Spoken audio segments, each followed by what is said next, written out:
We are live. Howdy, howdy, everyone. Let's just do our annual start a stream audio check quick, and then we'll hopefully get started. Audio check quick. Okay, audio is good. All right, we are swell and ready to go, I think. That we are. Okay, so we've got a stream today. I wasn't gonna stream today. You know, it's been a long week, but haven't really posted any content. Haven't posted a review in a while. Again, it's been a bit. How long? 10 days. Holy moly. No, actually, I think it's 11 days. Because I posted the Gamma review really late in the middle of the night. Or in the morning. So yeah, it's getting closer to 11 days on the Gamma. So I want to first off apologize for that.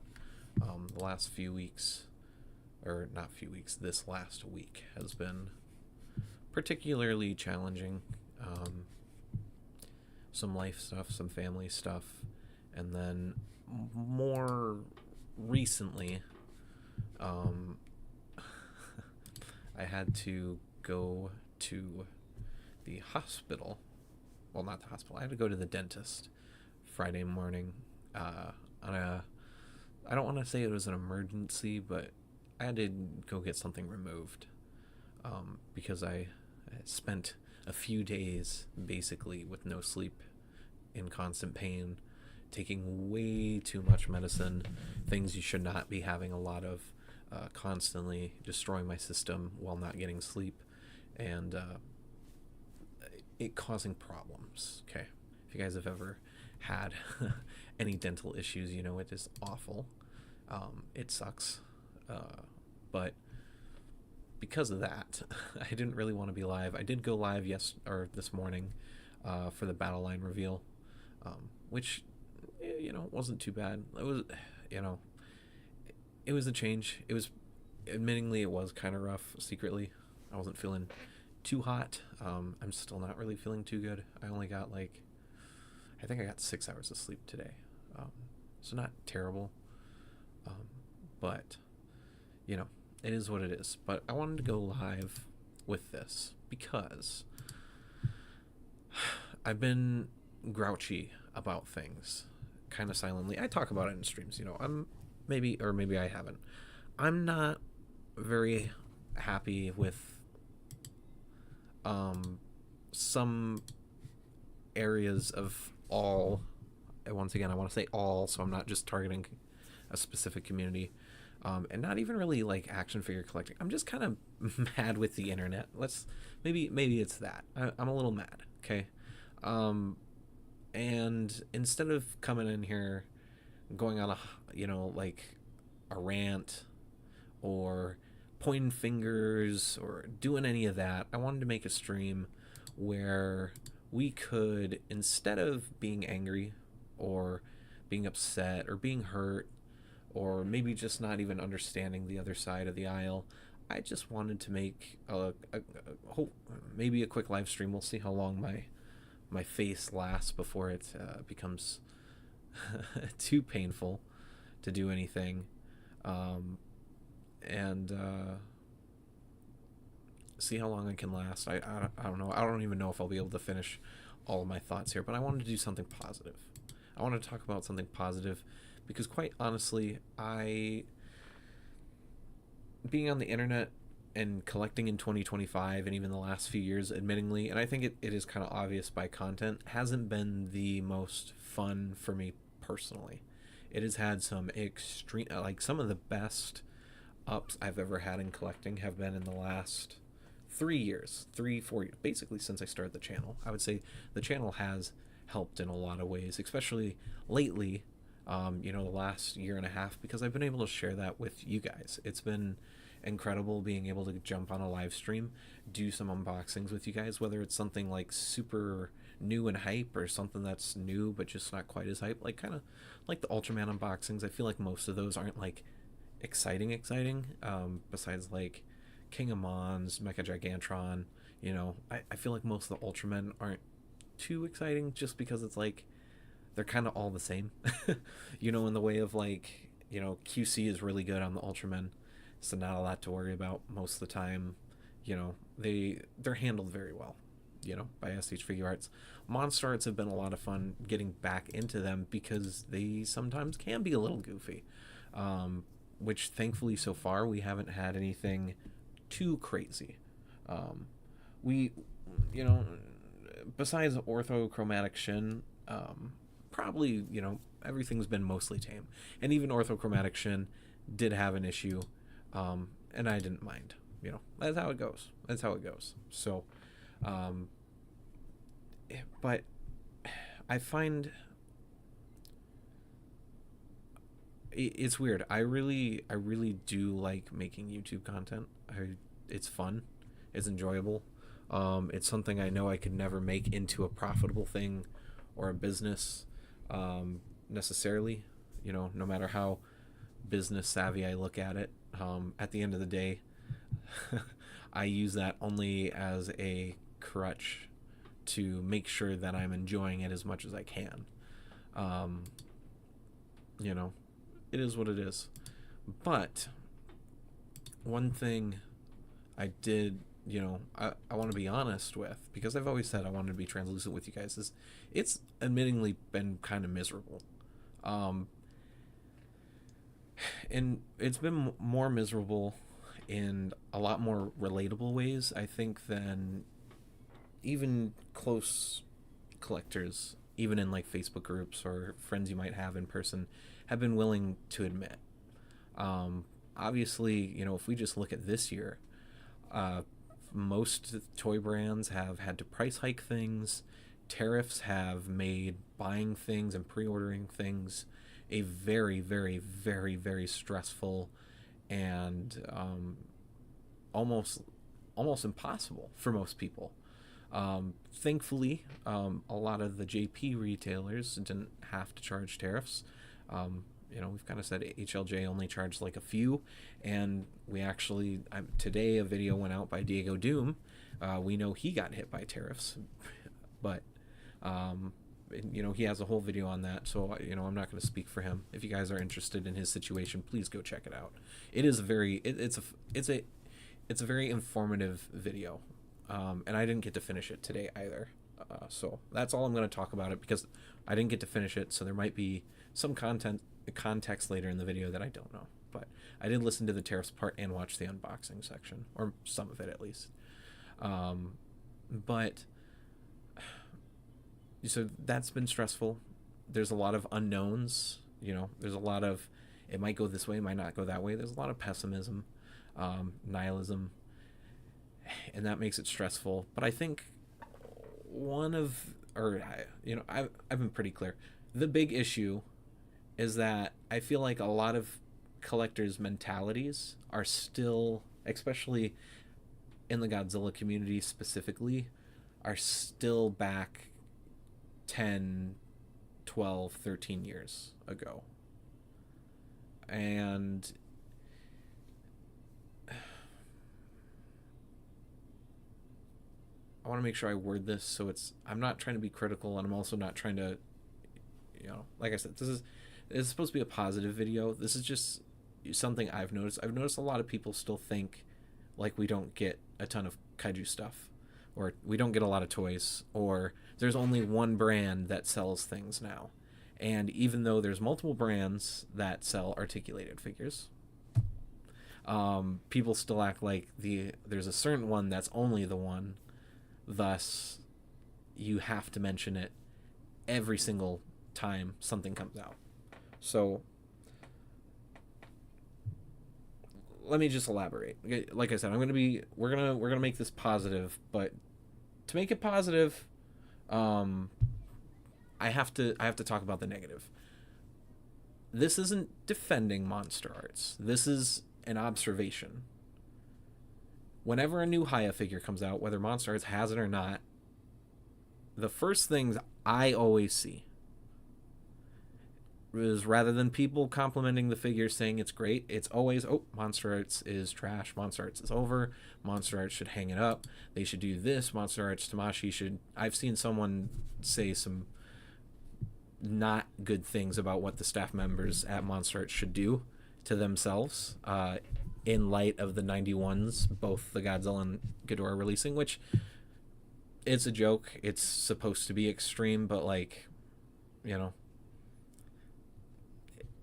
they're toys, okay? It's toys.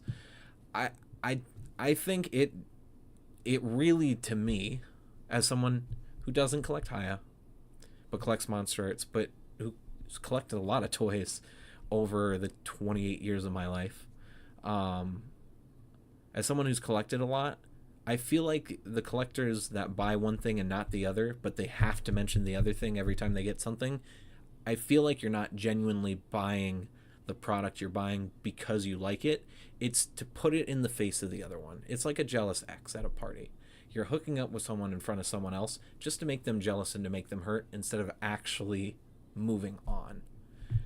And I see Monster Arts collectors do this too. Don't get me wrong. They both do it. They do. I mean, everyone does it.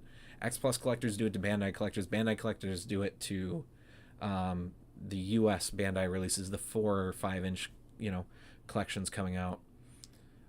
Everyone does it to everyone. Okay? Maybe that was the better way to put it. Everyone does it. Not everyone does it, but every section of a community does it.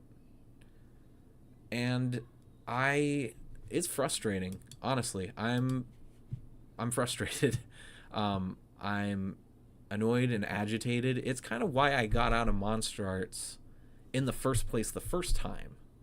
A lot, and most of it was my own frustrations with the line, not being happy with the quality, a lot of quality issues going on around the time, some engineering choices that just weren't really good. Heart was just moving in a different direction. I went from Bandai Movie Monster Series and Monster Arts to Safubi and X Plus Gigantics, and then Safubi, X Plus Gigantics, X Plus 30 centimeters, and then in the middle of that, I started buying Monster Arts again. And now, I'm not collecting Safubi, I'm not collecting X Plus. Besides signed stuff, I don't have any Safubi left, for the most part. And I don't have any X Plus in my collection. All my X Pluses have been sold for multiple different reasons, of course. But so we've gone through a lot of changes, and now we're back to Monster Arts and SHF Ultraman. You can kind of see the shelf a little bit here, and that's a lot. That's a lot of change. That's a lot of change for viewers. That's a lot of change for me. Because that's always been my thing. My thing, even back then when movie monster series were a thing. As a kid, my decision between which movie monster series figure to get would be how many points of articulation it has. Because that was always the big thing for me, was getting things into poses. Because I was a Dragon Ball guy. I had a lot of I didn't have a lot. I had some Irwin toys, and I had some Jax toys. Hey, Boba, what you doing in here? Dog just busted down the door. Hi, Booba. Hi, Booba. I had a lot of that stuff. And that, maybe was the call for articulation. Let me get it loud.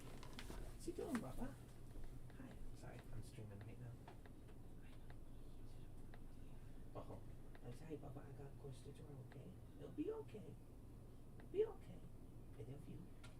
He's cute. You're both cute. Oh my god.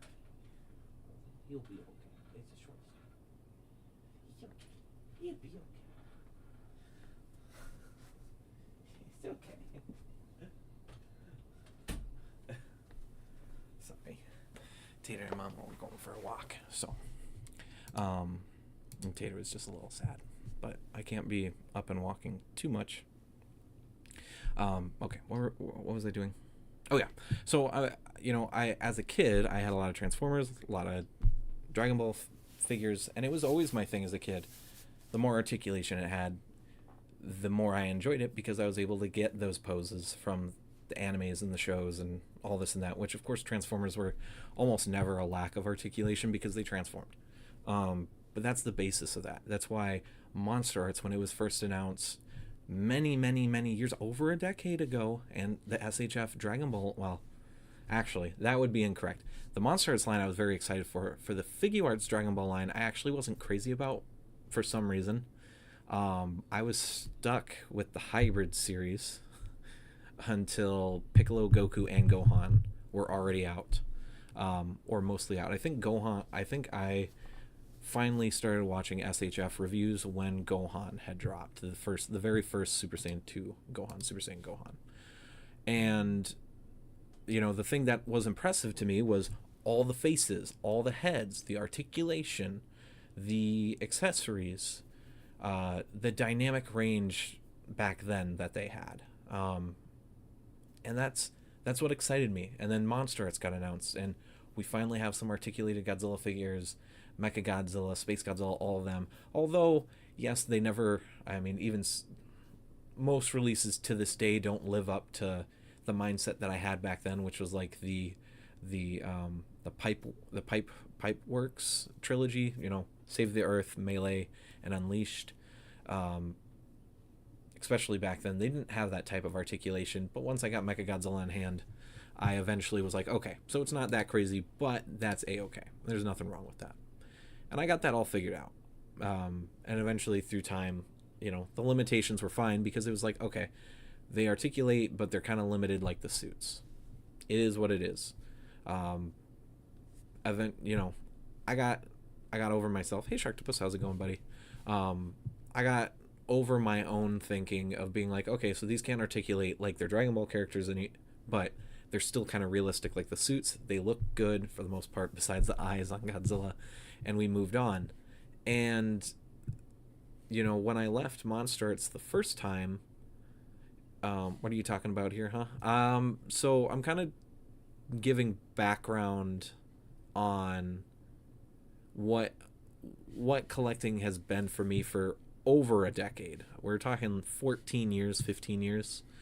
Basically since Monster Arts was announced, how I look at things, to give some background on some thoughts, just to kind of bleed into a talking point here. I'm wrapping up here quick.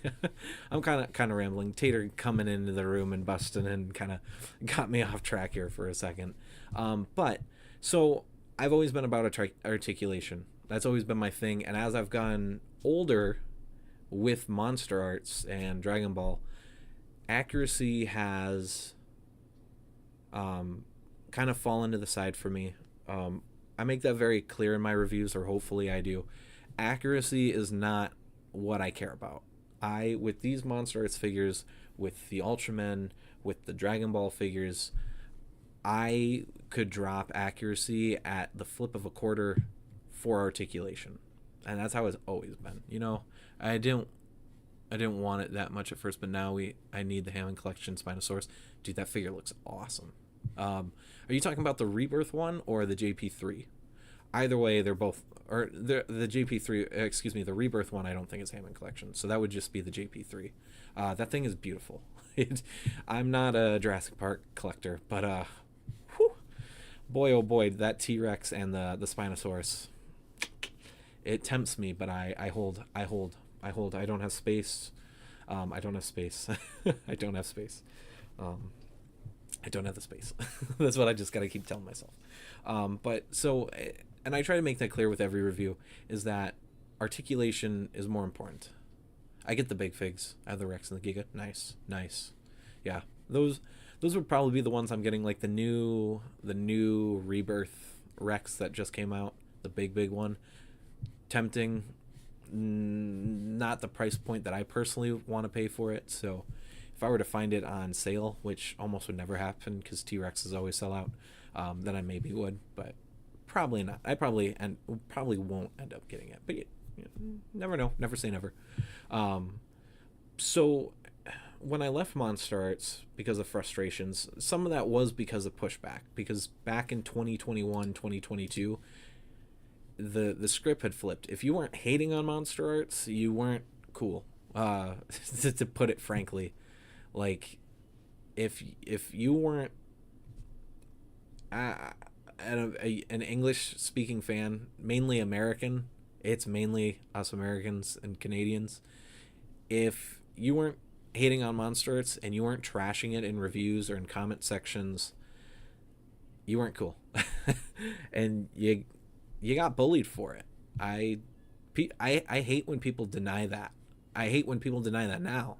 I've been told I'm a liar with bullying. I should bring do I have to bring up the 2024 what is happening to the Monster Arts line? Nothing's happening to it.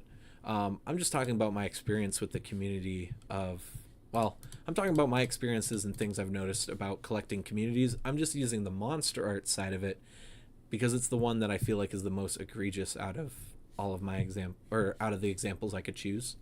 What was I looking for? Oh yeah, there we go. We're not going to click on the video, but I'm going to show them up on screen. When people tell me that's just the titles I've seen all the time. Yeah. There's a reason why these two videos are two of my most popular videos. And I can't tell you guys on each one of these videos how many comments I had to delete because people were being vile either to each other or to me or to other people. It's ridiculous. I had someone in these, and I think that thread is still up. I thought I deleted it, but I'm pretty sure it's still there in one of these two. Don't go and check. It's not worth the time. Someone in one of these two videos, big thread with replies. And then at the end, they just basically admitted, oh yeah, I just did it to piss you off. And it's just like, why? Like, why?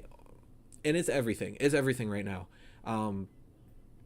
Like, why do people, whether they mean to or not, have to be mean about another person buying something else? It's okay to have opinions on something. Like, I'm not going to sit here and, anyone who doesn't like Monster Arts Shimo, who doesn't think it's worth the price point, I'm not mad at anyone for that. You're right. There is no reason, if you're deciding between the Monster Arts Shimo and the Haya Shimo, to not buy the Haya. There's if the choice is to choose between the two,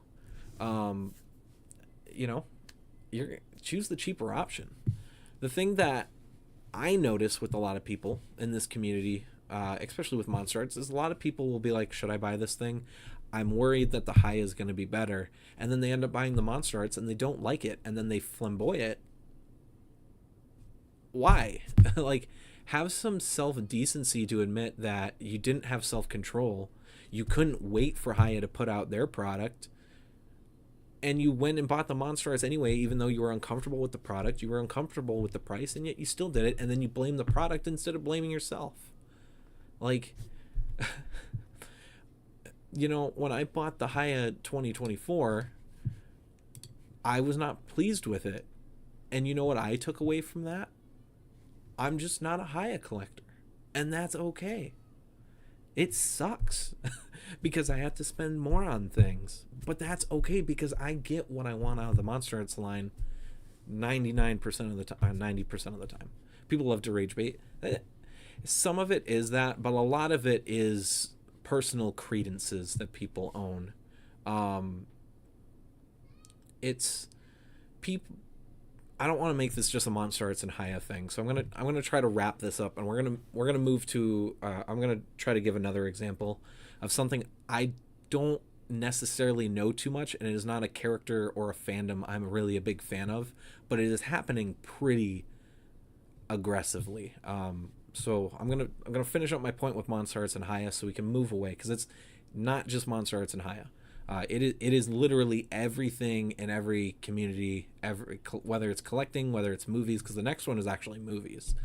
This movie's not even out yet, if that helps people kind of get an insight on what it might be. And there's people threatening to fight each other over it. It's dumb. But and the same thing with the Monster Arts collectors, there was people when Evolved came out, people were getting it in hand, and a lot of the Japanese collectors were really loving it. And there are some of those maybe too over enthusiastic Monster Arts fans that go in and they're like, oh, the high is never going to be this much, or it's never going to be this good. Well, the high has been delayed, what, 8 months now, 9 months, something like that. Price point to price point, it probably, well, not probably, it is going to be better. Like, it's $60. It's half the price. It's just being realistic. It is what it is. I'm getting really warm. So, but I just don't understand why people have to, when they buy a product, they always gotta bring the monster, especially Monster Arts and Haya, they always gotta bring up the other one. I admittingly I did it as well. When I got Scar, I got Evolved, I got Shimo. I mentioned Haya just as much as well. I'm pretty sure one of the first comments I made about Shimo was some Haya comparison, and that was wrong. That was wrong of me to do because that devalues why I bought the figure. I shouldn't be buying one figure from one company over the other because it's not the other company, or I think it's better, or it's cheaper so that equals better, or it's more accurate so it's better. Like, we as communities and toy communities, we shouldn't be doing this.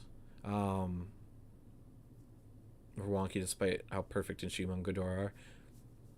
Yeah, I'd agree. I think the paint on their Godzillas are getting a little weird, and not in a necessarily good way. 91's head is not good, um, but Haya fans are defending it, which I think is hypocrisy, by the way. I think it's straight hypocrisy. It's like, oh, well, the head's not fine, but we're going to all act like it's fine or it's perfect. I've seen people call the head perfect, and it is not perfect. It is not suit accurate. It's okay to like the head. There's nothing wrong with that. I really don't like the head on it. But to go and thrash a Monster Arts figure because its head isn't good, but then to protect Haya on it just because it's cheaper is not a good thing. That's hypocrisy.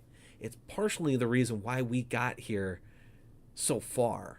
It's why we got to where Monster Arts is, admittingly, because we let it happen. When you give a company an excuse like that, yes, Haya's redoing the head and they're figuring something out. I don't know how it's working. It's stupid. It's stupid. They should just take the L, make sure they fix it on the Atomic Breath version, call it a day. Because you can just heat it up and pop the heads off. You just gotta wait a couple extra months or a year for the other one to come out. It is what it is. We do it in the Dragon Ball line for the Gokus all the time. One head sculpt doesn't look good. Well, there's another base Goku coming out next year anyways. Pop it right on. And hey, Shark Post, that's fine to think it's cute. But when people use the comment of accuracy, the head's not accurate. It's flat, it weirdly shaped, and the eyes and pupils are not correct, and that's the main problem with it for me as someone who didn't buy the product, who's not going to buy the product. It's just people crying about accuracy for Monster Arts, but then the second Haya deviates from it, it's okay. And I don't think using the price argument is really a good fit, because if the only reason someone's buying Haya over Monster Arts is the price, there's nothing wrong with that. That's understandable. I would say that's even the correct choice. I think that's right, especially right now where everything's really expensive and everything's kind of unknown. It is smarter to buy the cheaper product, but if you're only going to buy it because it's cheaper, you have to accept that these issues, you can't just double standard everything. I see this with Star Wars toys and Marvel Legends all the time. I saw when the Maximum Spider-Man came out. Is it a good mold? Is it the best Marvel Legends Spider-Man to ever release? It's the best body. I don't collect Marvel Legends. I don't collect Spider-Man figures. Is it the best one at the $30 price range, absolutely, but they made that body just to be able to recolor into other characters. That's not okay. When they advertised that this line was going to be brand new, new engineering, top of the line engineering, supposed to be better than even their competitors, and it's not, and they're still doing the whole, we're making one basic mold body that's going to be re-released over and over and over and over and over again. It's not a good thing. Unless those other products are going to be cheaper because you already paid that mold price for Spider-Man. You know? And I respect other people's opinions. I respect people's opinions not to like Monster Arts. That's A-okay. And honestly, I don't mind having the discussion with people when Monster Arts messes up or if they don't like something. I don't mind the discussion. It's just people don't do it respectfully, and I've been on that side too, talking to Haya collectors or people who didn't like something about a Monster Arts. I've been there in the past. I have. Um, this video isn't what you can do to make the collecting community better. It's what we can do, which I really haven't offered a lot of that. I've kind of just been venting and getting to the point of the stream, which I do apologize, which is going to make this a really bumpy stream to watch. To me, it just looks like good, and then I'm fine with from Strays. I love Heisei Villains and Final Wars Guy and the GXK just don't look good to me. Yeah, and that's A-okay. That's absolutely fine. It's okay to have different opinions. Something in another place of the internet, someone was asking about a Monster Arts, and they were like, well, I don't know if I want to buy the Monster Arts because if the Haya comes out and I like the Haya, I'm going to worry that I wasted my money. Well, then don't buy the Monster Arts. Have some patience and wait for it. Or if you can get it cheaper, you can get it on sale and get it cheaper, then buy it cheaper. But I'm just tired of people buying any product when they're uncomfortable with it or they're not sure about it or if they don't like something and then they complain about it afterwards after knowing you didn't like it. That's like if I go to a restaurant and I'm not a big salad guy. I'm not. I need to be for my health, but I'm not right now. I'd rather just order a burger. And that's if I went to a restaurant, ordered a salad, which I already know that I'm not going to like, and then complained about it to the restaurant. Complained to the waiter or the cook. Well, I don't like the salad. I think it's overpriced. Well, then why did I order it? What was the point? You're just, at that point, I feel like people just do it to just to complain, which I'll take some criticism right now. The first 20 minutes of this stream probably makes me look like I'm just also finding an excuse to complain, which is not what this is for. I'm not supposed to be complaining. I'm supposed to be coming together with everyone to make hopefully make things better. And it's tough. Obviously, I'm struggling with it right now. I'm struggling with it because it is hard. It is hard. We get attached to these things. Every time a new SHMA is announced, everyone jumps on that this figure's trash, Monster Arts is done bad way, and then the figure comes out and the same people praising it. Yeah. I mean, Anger's just released the other night. I can't tell you guys how many, comments I've seen from people that were never going to buy it anyways are making comments about it. If you're not going to buy the product, shut the hell up about it. You don't see me making a stream every Haya release. You don't see me commenting on every Haya figure announcement. You don't see me just being like, oh, this is trash. Or, maybe even a better example, every high-priced Sifubi from a certain few companies, you don't see me sharing their product to my stories being like, oh, this product sucks. It's overpriced. I can think it's overpriced, and that's A-okay. I'll just say it. Spiral's pricing on their Sifubi and their TYG collabs, fucking ridiculous. Fucking $1,300 for a Sifubi. It's chosen scarcity, but that's not my money to spend. I'm never going to buy it. And if one of my friends get it, one of my fellow collectors get it, I'm happy for them. I am. Even if I think it's too much, because that's just for me. If someone looks at one of those $1,300 Sifubis and they think it's worth that price, and they click that add to cart button, or they hit that lottery, they get it and they pay it, boom, it's a win. And I think that's the main issue I have with all of this and the internet and collecting and movies and hobbies and all that, is we all are too opinionated. We have to have an opinion on everything, and we have to be right about everything. And it breeds a lot of anonymity and division amongst all of us.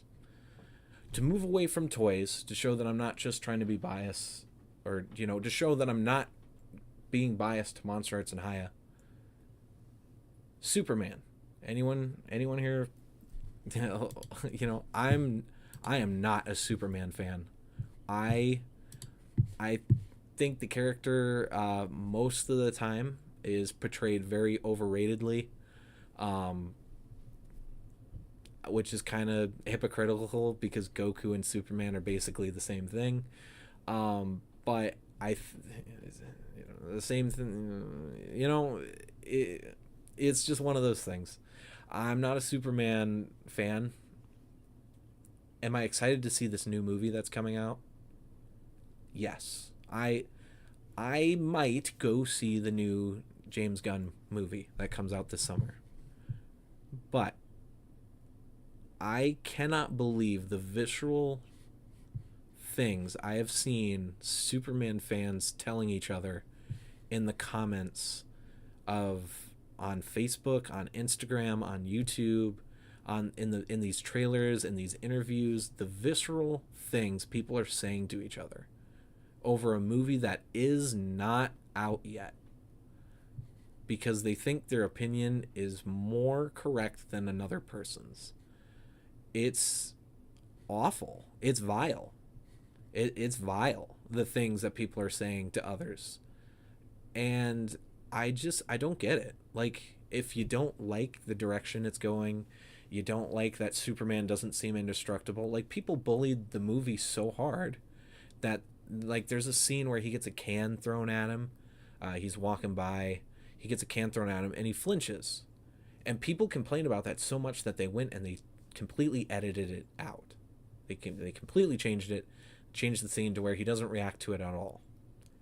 Which, personally, for me, not knowing leaks, not knowing too much about this, not knowing too much about Superman, takes away from the scene, because when I saw that, knowing how godly Superman is, to me, that looked more like him trying to be a little bit more human and showing that he still reacts to things like anyone else on the planet, that he's not just some supreme overpowered god above everyone else, and that he can be relatable. Whether it was purposeful or not, it shows that he also is human. And people hated it so much that they pushed it right out. It's not a Sonic design situation where the Sonic design originally was it wasn't good. it wasn't good. There are times where things like that should be changed. But a character, a minor reaction in a trailer, like, it's crazy to me. I don't, and I've been there. I'm saying all of this. Don't get me wrong. I have been a complete ass as well. I have. We all have, I'm sure. And if you haven't, props to you. It's tough. It's tough to not be judgmental, not to get too attached to a release or a product or a brand, and to overextend on defending. It is hard. I grew up poor. I'm still poor. But I've always liked what has always been the more expensive products. Not because they're more expensive, but that's just, I like Apple more than Android, more than Galaxies, Samsung Galaxies. My high school, we used Apple products, so that's what I'm used to. That's what I grew up with. So when I became an adult, it sucked paying at the time. Now it's not quite as bad. The divide has shrunk for the most part, thankfully, due to people being mad about the prices. But that's coming from people who actually bought the product and not just haters. I was more attuned to iOS, so that's what I grew up with, and it sucked spending. I remember my first phone, I bought a 6S, and I got it on sale. I got it for Straight Talk, and there was the equivalent Samsung was like $50 cheaper. The whole plan, my whole phone plan at the time. That's how much I could have saved, but I didn't, because Apple is what I was familiar with, and that's what I liked. I don't Even now, I don't legitimately think one is better than the other. It's all a point of taste. It's what you're comfortable with. It's when you look at it. It's the same thing with like editing programs. You know, I would still rather use Premiere, but Premiere is really expensive. Is a little bit out of my price range right now. So I use DaVinci Resolve, and I'm getting better with it. I still am not crazy about some of the ways that it's done, but I know that it is a step more in the professional world than what I was using on my iPad and on my iPhone at one point, way back in the day. And you know, it's something that I especially, you know, I'll be my own worst critic. It's something I've gotten better with, but I'm still very like, you know, half of the stream came from that point of defense of seeing people, you know, a multitude of different issues just compounding after having surgery yesterday, not feeling good, lack of sleep, you know, just seeing people just outright trash Anguirus. It pissed me off. This was not going to be their original stream. This was not the original title of this stream. It was going to be closer to a rant, but I sat down and I thought about it, and I was like, what's the point of me making angry content, pointing fingers at people, especially when I've done the same things in the past, whether in the same realm or not, instead of trying to focus on making it better?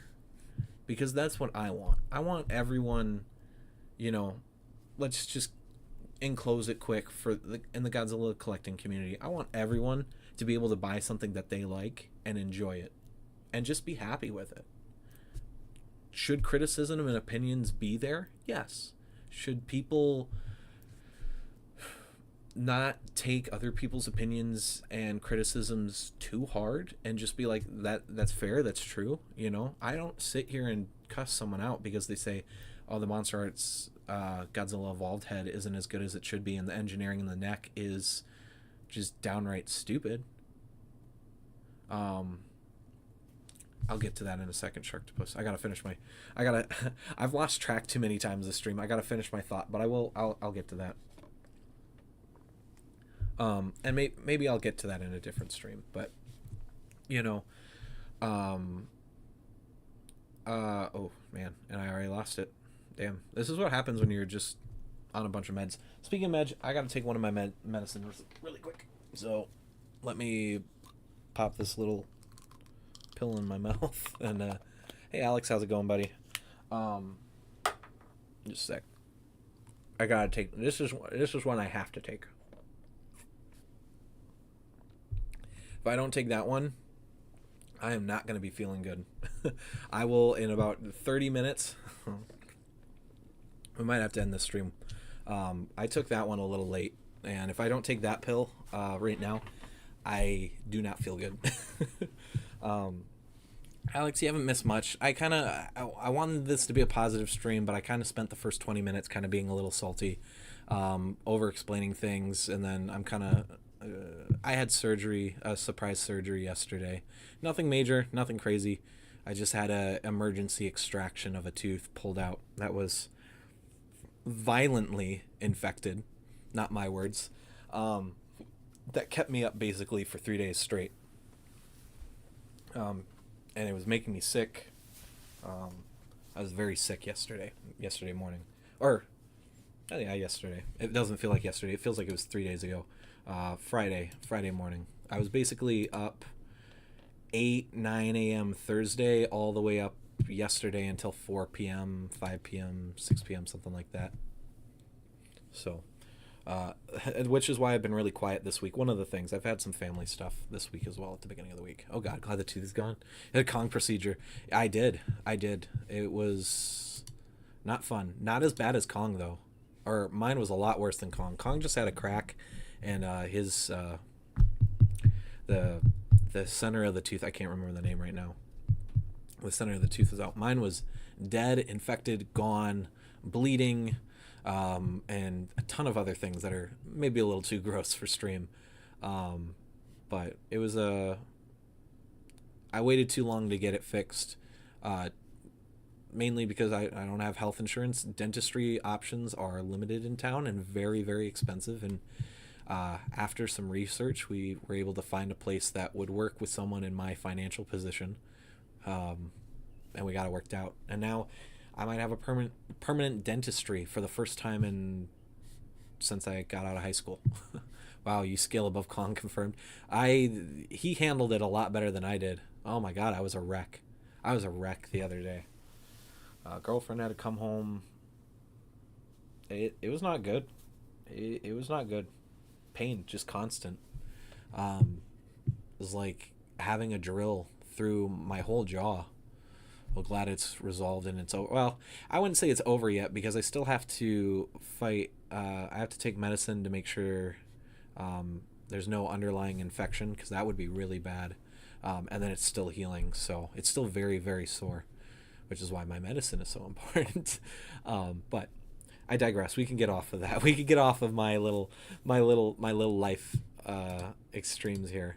But what the hell was I saying? Oh yeah, I'm basically my big issue with everything. Everything. No one's being forced to buy Anguirus or any other figure. If they already pre-ordered and paid for it, they could sell it. Tooth issues suck. Yeah. Well, and see, that's the thing. Anyone that I've seen complain about Anguirus are people that have not pre-ordered it, admitted that they were never going to order it, and they're just hating on it anyways. And it's just like, why? Like, you could spend the time that I'll talk about me instead of talking about other people. I'll talk about these examples as me. I got my dentist appointment this week. There you go, Alex. Do it. Do it, do it, do it. I hope they listen to you. I think I finally found some dentists that'll actually listen to me and aren't there to make me, wait out my tooth pain so they can grab tens of 20 of 30s of thousands of dollars from me. I finally found some that are like, hey, if you got an issue and you want this done, we might not agree with it, but if that's what you want, that's what you want. And we'll do it. And I'm gonna wait for the billing cycle and look at how things are done. And I told him I'll probably be back in about August time, as long as I have another tooth that don't get to that point. So I might actually have some more work done next month before G-Fest, a few weeks before G-Fest, so I can fully heal, so I can enjoy the food in G-Fest. But so, I can't tell you guys the amount of time that I wasted over, especially like last year. I was so miserable last year. All the time that I would spend hating on something that I wasn't even going to buy anyways. I made the comment earlier, Spiral, super expensive. False scarcity. They're purposely making things. This is supposed to be positive, but this also is a factoid. They purposely make things scarce so they can charge whatever they want. That's their business tactic with a lot of these. Whether you respect that or not, I think is the same thing as going on and talking about resellers on YouTube, because somehow I've ended up in that realm of YouTube. I've been watching a few resellers, mainly like gaming stuff, and like I enjoy the content most of the time, but there's sometimes where I'm like, I can't believe you would say like, I don't agree with this price, this and this is wrong, this is what the market says, this and that in front of someone, and then like with a camera pointed to their face. Or like there's sometimes where some people are making deals on camera and you can just tell the seller's just accepting like these low balls because they just want them out of their face at these conventions, and that that's not very respectful to me. I get that's part of the game, but there's nothing wrong with trying to go for deals, but when it's just like, someone's got something, they got a price for it, and it's like market price, and then they're just like, oh yeah, I'm just buying this to resell, so I have to get it lower than this, and it's just like, bruh, bruh, you know. It's like sometimes I don't really enjoy that, but for all the time I spent on, being super mad about the price of something or the look of something, or with I'll use Spiral as the example. I'll be honest, and it's not just Spiral Toy; it's Spiral Studio as well. Not the biggest fan of either one. I really enjoyed the 2019s. I still defend the price point that those were at, especially now looking at what their TYGs are and some of their more products. They have a 2014 that's coming out. I hope that's on the smaller scale of things, but or smaller price, but you never know. But all of that time that I spent being negative about them, being angry, even though a lot of it I was never going to buy anyways. Like after the first few drops of blanks from TYG came out, um, yes, Spiral Studio makes the statues, and then Spiral Toy. Well, Studio handles the TYG stuff as well. So there's the blanks. I want the Muto Prime so bad. Yeah, their Hall of Fame figures are actually, I would say, really priced. Like their resin, it's a tougher material than vinyl, so like the 40, 50, $60 MSRP above the X Plus in the same scale makes sense. Well, they're technically a different scale. X Plus is 25 centimeter.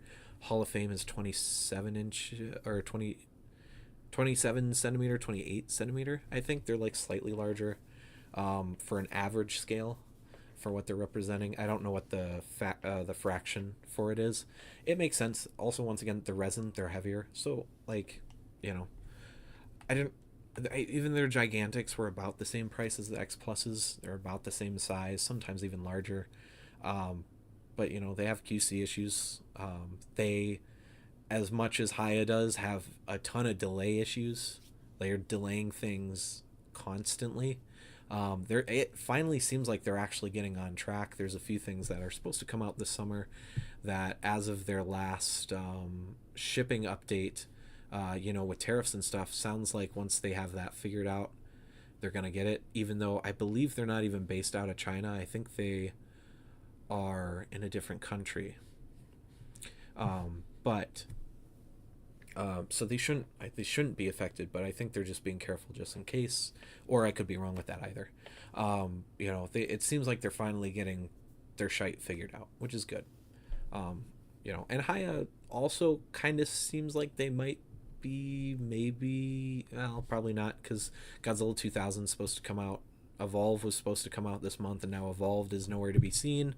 Not even any final product photos, so Evolve's probably delayed again. TYG, respect as an artist, he's a nice guy, but I do wish he could make more, and I believe he said he can mass produce, so everyone he can't, but he can't with Spiral. See, and that's I can't comment any more on that, because the very last part, Alex, that's the thing. It's what I said. It is chosen scarcity. Spiral, whoever's making the choices at Spiral / Kaiju Canvas. Well, okay, I can't thrash Kaiju Canvas too bad, because it is hard to do some of those intricate paint jobs, and to expect to do that on 20, 30, 40 figures, that's a lot of time. That's a lot of work. And then if one is different than another, and someone on Facebook sees that, they're going to put him on blast because he couldn't paint them exactly the same, even though there is a warning on basically every product made by every company, but specifically in this one where it's custom painted. You can't replicate. You can get close, but you can't replicate. And that's my problem, is it is selected scarcity. It is that's Spiral's Safubi business plan, is to make things purposely expensive and hard to get, so people go crazy for them. I don't agree with that. It's something I think even if I won the lottery, I don't know if I would participate, but I'm also not gonna say never, because if I won the lottery, I don't I don't think I would really care at all. I'd just go on a fucking crazy buying streak. But my thing is with this, it's one of those things that when TYG was going to Wonderfest and doing conventions before Spiral, they were still hard to get and they were expensive, but they weren't as expensive even in demand as they were at retail from Spiral for the blanks. The blanks were like $100 to $150 more before shipping. I got my original 95 blank or 94 blank, my blue blank in 2023 for like $240 before shipping. All the blanks were 300 something, and then I think eventually they listened and they dropped the price a little bit, and now they just haven't been doing blanks. I don't know why. There's still plenty of colors. They could release a new color for all of their molds, whether it's the Roaring GMK, the Closed Mouth, the 94, 95. They could be doing every month. Okay, but what would the first figure? Let me think on that. I actually, the first figure I'd buy with, if I won the lottery, I would buy. It would be all at the same time. I would buy every single X Plus Gigantic Shin Godzilla that I could get, every version of it, every single version that I could buy. I wouldn't care about the price. There's a Awakening Rick Shin that's been sitting on Bai for 3 years for $4,000. It is not worth that much. If I won the lottery, picking that son of a bitch up right away. And then all the others. I miss my Clear Red. I miss it a lot. Honestly, that's also one of the things that broke my heart. I had to sell it this past weekend, and I did not take it very well. I did not. It hurt. It hurt. But it is what it is, The toys don't matter if I can't keep a roof over my head, because if I don't have a place to live, I have no place for the toys anyways, so, or the figures, the statues, I agree. It's something I personally do not agree with at all. Pushing my button. So, TM, because I couldn't support a company that does, yeah. I agree, Alex. Yeah, I'm snagging every Final Wars Gaigan thing ever. Dude, there's so many. Safubi-wise, there's some really pretty Final Wars Gaigan, some marmots out there. Some of them are expensive. The marble glitter one is kind of hard to find, but is beautiful. Beautiful. But,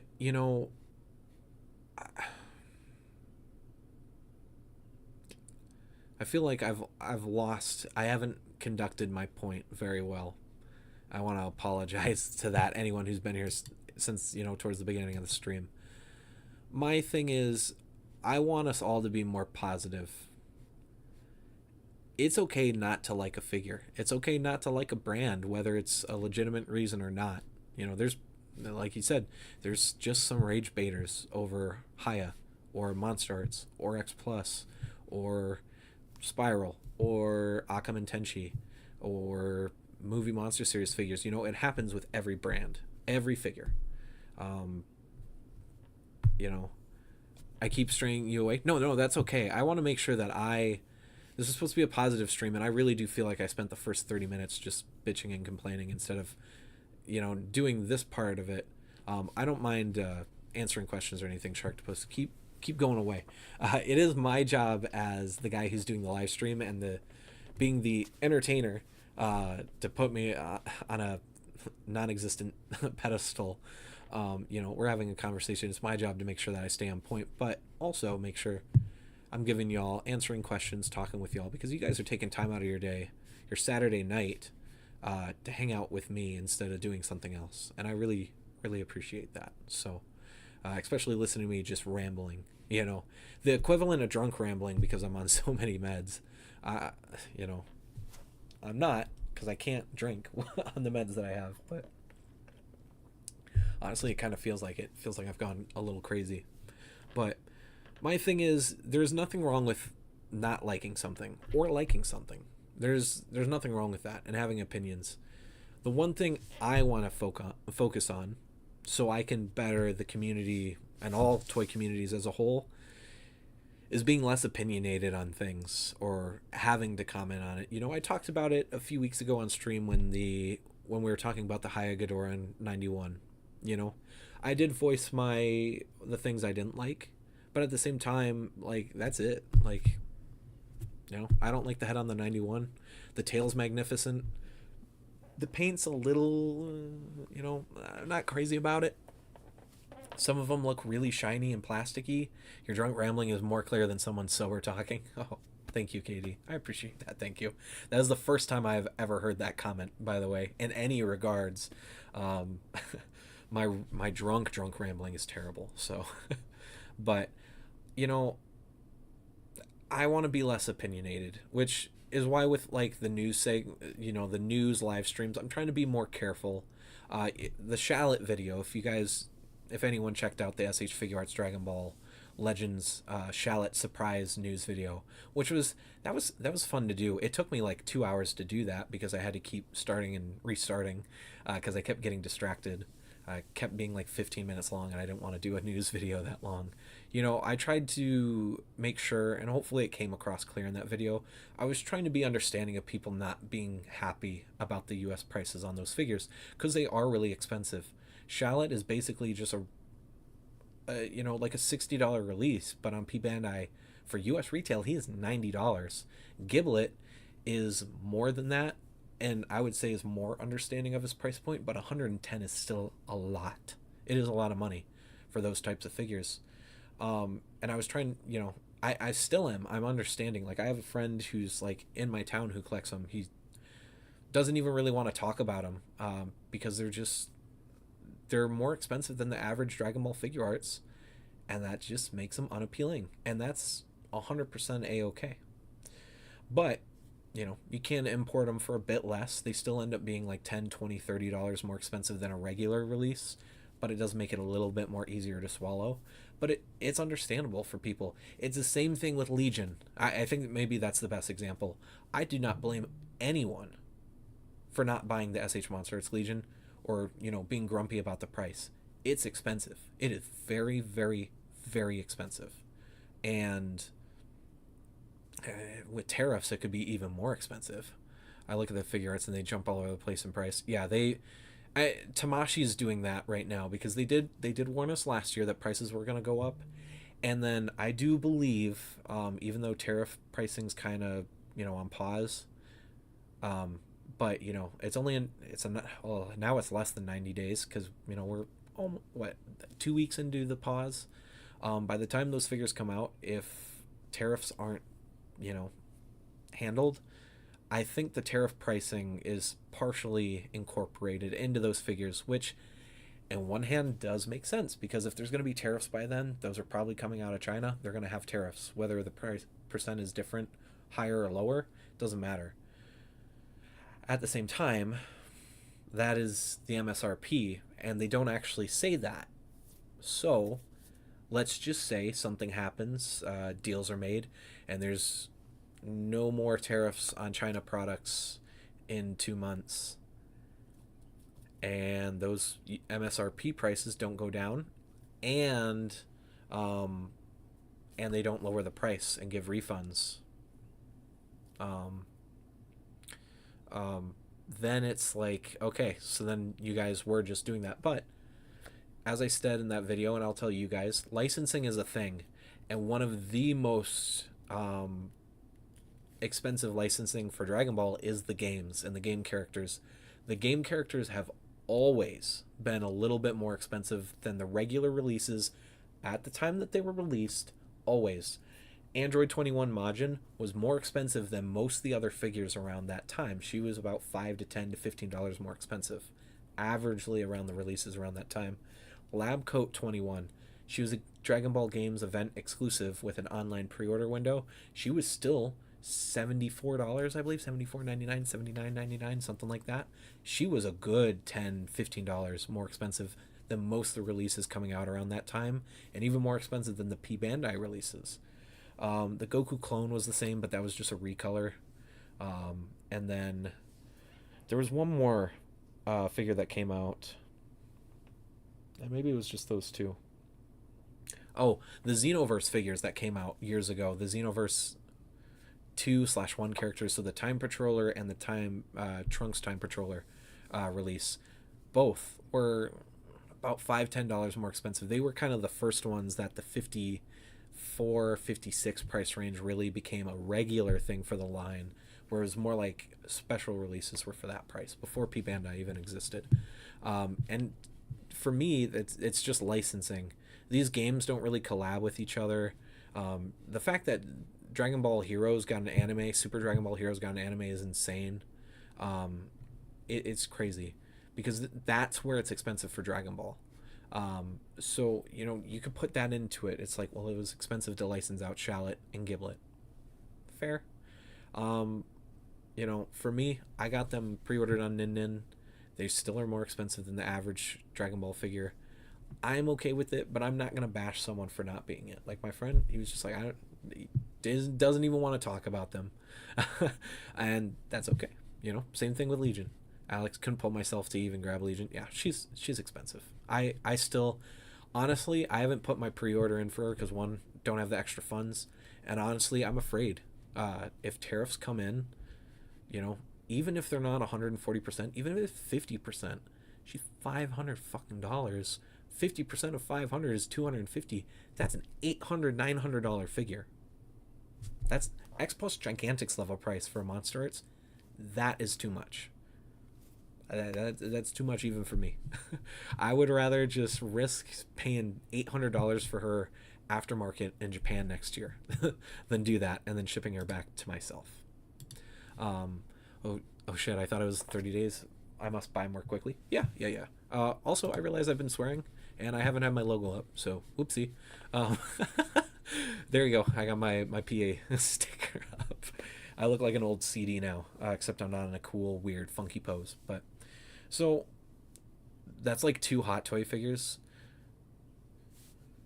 Yeah, her MSRP. Well, I guess it depends on which ones. I don't buy Hot Toys. I watch Jedi Patrol, I believe his name is. He reviews a lot of Hot Toys. He makes a lot of videos on Hot Toys. He he goes through, even if he doesn't buy them, he makes news videos. He leaves his opinion. And that's kind of, I feel like he does it more respectfully than I see a lot of collectors in other communities do. Like if the price is hot trash, like he'll be honest, but like he doesn't go and completely bash figures and say, "Oh, well, Hot Toys is going down the drain," unless they're doing something that could actually put them in harm's way. Which, I've been told Hot Toys kind of leans on that line a lot with their quality control at some points, but hear what it is. But yeah, her MSRP is like 2.5. If they're deluxe figures, then yeah, that's about the same. I want one Hot Toys one day, not to who or when, but want one. There's a few that I would, in a better financial spot, like I would die for any of the Darth Mauls. I love Darth Maul 100%. The Star Wars Celebration Japan exclusive Sith Apprentice Anakin or Darth Vader that just came out. Or even just the regular one, the Jedi Knight version. I'm a sucker for Episode 3, so they're both way too expensive. Even if I had money, yeah, 800 big no deal. Hey, and for some people 800 isn't, especially if like you're not pre-ordering a lot. Like if you're a Monster Arts collector and you don't buy every release, you only buy 2 or 3. Legion is like one of those figures where like it's perfect release. If you buy 3 or 4 things a year, you don't mind the price. Bam, $800, not too bad. But for most of us that are keeping up with the line or trying to buy some of the old stuff while keeping up with the new stuff, it's a lot of money. I mean, even just the 500, 600, it's a lot. It is a lot. Darth Maul is my number 1 favorite. I would love to have at least one figure of Statue of Maul, but the prices can be insane. And that's all because he's popular. That's why I'm happy that the Sith Lord show is happening. Hopefully we can get some new Maul. If there's a Sith Lord, there will be a Sith Lord Darth Maul Hot Toys. I don't think the show comes out till next year, so hopefully I'm in a way better financial point. I might consider getting it. I might. I was looking at SHF prices on Darth Maul. Not good. Nothing within my range. The first release isn't too bad, but I think there was an anniversary release with the bike he has on Tatooine. I'm a guy, if there's more accessories, I would rather just buy that, even if it's more expensive. So something that's out of my range. It wasn't too shabby.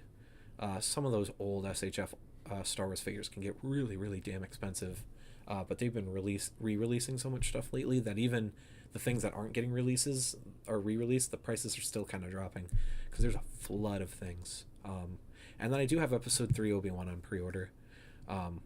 Comes out this year, later, September, August, I think, something like that. I don't know. I took a risk. I'll try it. I miss having a few Jedi, so I'll probably get a few episode 3s and then Darth Maul. Hopefully SHF makes a Sith Lord Darth Maul. Because I love episode 1 Maul, but I love the Clone Wars look. I love the robotic legs. I don't know what it is. The open chest vest, you get to see all the tattoos and stuff. Like, I love that design. I don't know what it is. That Maul design, Crime Lord Maul design, it hits me in all the right places aesthetically. So whether it's figure arts, hot toys, I hope to add one into my collection. Hope. I'm not going to say 100% though, because, never say never, but also, like a lot of things, I can't guarantee a lot of things either. Year and a half time, you never know where I'll be. I could be toothless by then. But I was kind of nervous about this stream, honestly. I even sent Thirsty Thursday Toys, my good friend Adam, a message. I was like, I'm about to make a risky stream out of, a little bit of just impulse. But my big thing I want to say is all of us, it is our personal duties to do the best we can to treat everyone respectfully. And I know most people do, especially, maybe not the Godzilla community. There's sections, and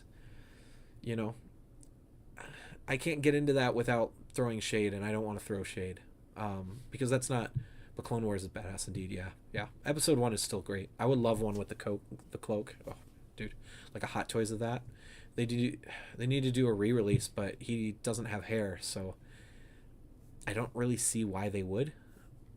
I think they did like a anniversary Phantom Menace release, like a re-release or something, or an upgrade, a 2.0 or whatever, but I don't know, that's way gone now. So I honestly I would love episode 1 Maul and a Clone Wars / Crime Boss, Sith Lord Maul, whatever it's going to end up being, but we'll see.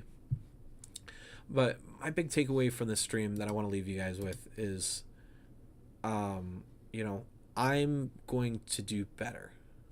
I even had a situation today. One of the reasons that sparked the idea of this stream that I'm not going to get into details with, because this isn't a pointing fingers thing. This is a reached, and not a really big deal situation, but, someone was being kind of a petty ass. Some way, shape, or form, somewhere, some way on the internet. And, I talked with with a good friend of mine about it. I was like, this isn't drama. It's like, I'm just expressing, I'm venting, I'm stressing, I'm irritated, I'm angry. This person is known for this type of behavior. Their comment wasn't warranted towards me. I was just answering a question somewhere else. Which it seems like the author didn't like my answer anyways, which is, all good. That person left a comment themselves, and then they commented on my post like it was my question, acting like I cared about their opinion. And instead of responding a second time, because I was like, hey, we all can have our opinions. You don't need to be petty about it.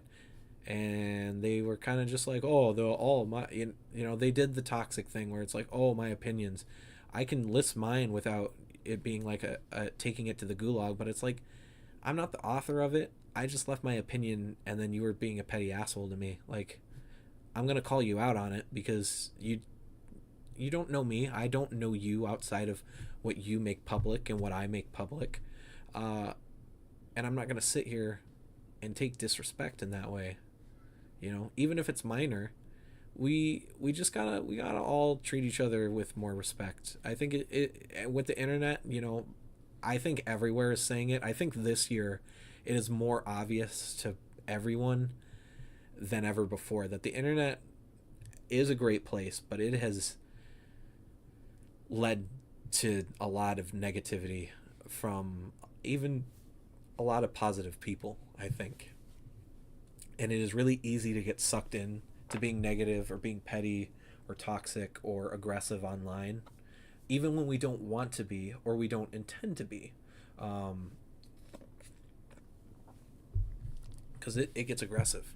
I see it like it is. Every fandom is the exact same. They're always, yeah, and that's the same. It's with everyone. You know, I just use Godzilla because that's the main community that I'm a part of. As we individually do better is what's important. Yep, I left a baby metal group on Facebook because I was wrongly accused of being toxic when all I did was theorize that baby metal song through secretly 666, the devil song, in a funny way. Yeah, people, you know, and I mean, there's both sides of the aisle to this too. Like, in the same defense to that person who commented to me, like, once again, they're fine to have their opinion. They're fine not to like the subject of the question that was asked. Um, but at the same time, you know, they already had left a response to the author of the area of the conversation, and then they went out of their way to also comment on my opinion.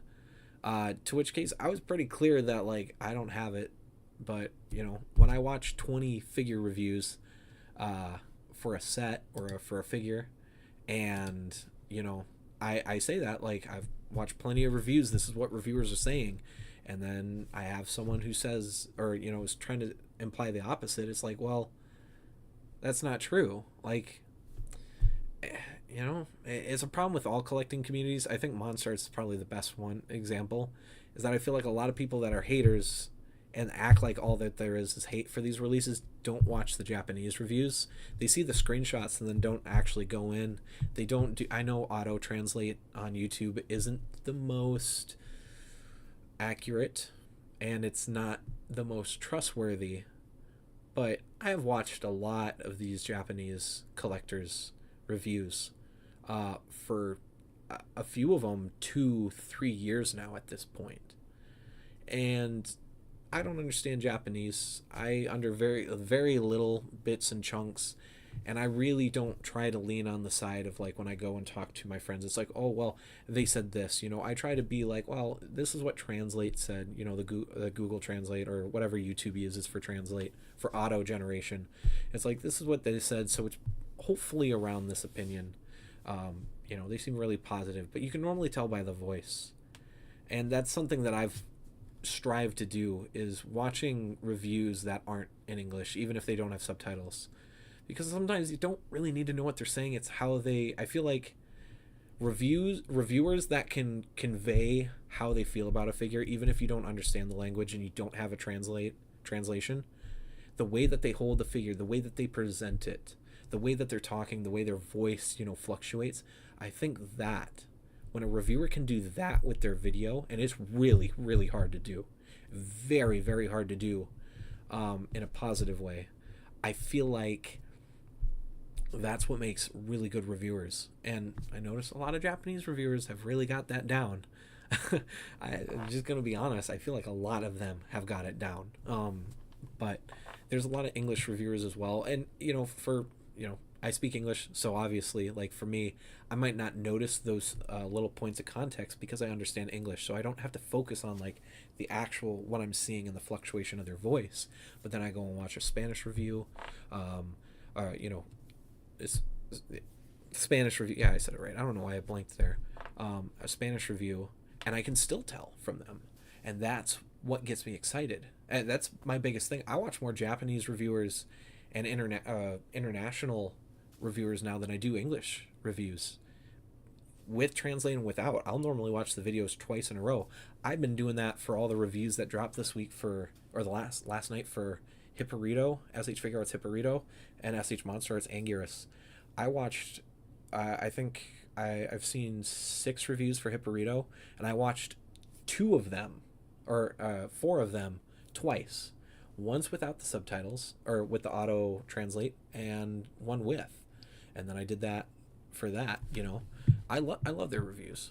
Let me get caught up with chat quick. I got frustrated when I asked about why the 2022 is considered terrible.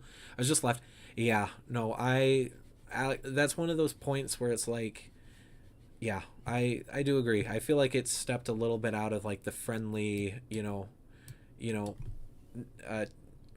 what is it, tongue in cheek, like, a ribbing, friendly ribbing between friends, and kind of felt it was over the line. I would agree. And it's okay not to like the 2002 gigantic, 2000, yeah, 2002, but I also think that the people that do like it are warranted. I think the roaring head looks really good on it. Is it accurate? Hell no. But when has the gigantics been accurate? When have they ever been about accuracy? When the line started, G talked about how he wanted to make things more ferocious and said that there would probably be characteristics, or it would be stylized. GMK, stylized. Burning Godzilla, stylized. Do they kind of lean in and out with it? Sometimes releases are a little bit more closer to the suit. Yeah, the 62, the 64 in most areas. There are some parts proportion wise that are out, and Shin Godzilla and 89 are really really close to their CGI and suit models. The 2000 is the Sakai design. I don't remember if Sakai actually worked on that gigantic. And then Sakai did one of the 54s, and the other 54 was a favorite sculptors line, and like they both were accurate in their own different ways, and it's like it's okay. But the Gigantics line has never been about accuracy. Kind of like a certain other articulated line where, yes, sometimes they wrongly say accurate in their post, but most of that, the raw Japanese translate, they're not using the word accurate, they're just using super detailed. That's people using Google Translate in one situation and saying that it is accurate, and then when you provide example with a review and they're saying, well, you can't trust it. It's the same thing. Yeah. And okay, Japanese is my second language. All I do is watch Japanese figures review. Tanner, your exception. Oh, Alex, thank you.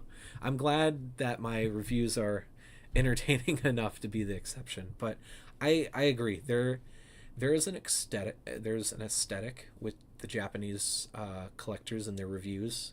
Even if those aesthetics are very differently, that really just it's something I recommend to anyone watching. If you guys haven't yet, go check out some of the Japanese reviewers on YouTube. I'm not trying to bash any English, any Spanish, any German, any international or American, Canadian reviewers, but there's an aesthetic with Japanese reviewers that just it hits. It is really good, and I think it kind of helps that a lot of the things that I watch are Japanese products, so it kind of just hits home.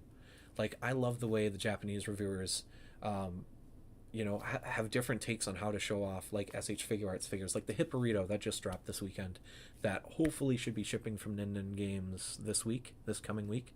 So I should hopefully have it, not next week, but the week after. The first week, first full week, well, I guess next week is a full week of June. Probably after the 9th, I should have Hipporito, hopefully.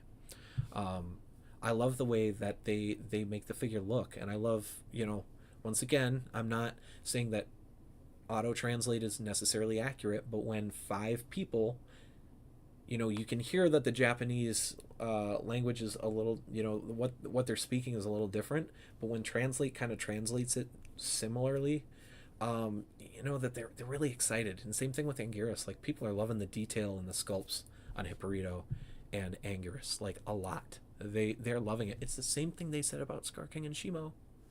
For being such terrible releases, why is Shimo more expensive aftermarket than she was on release?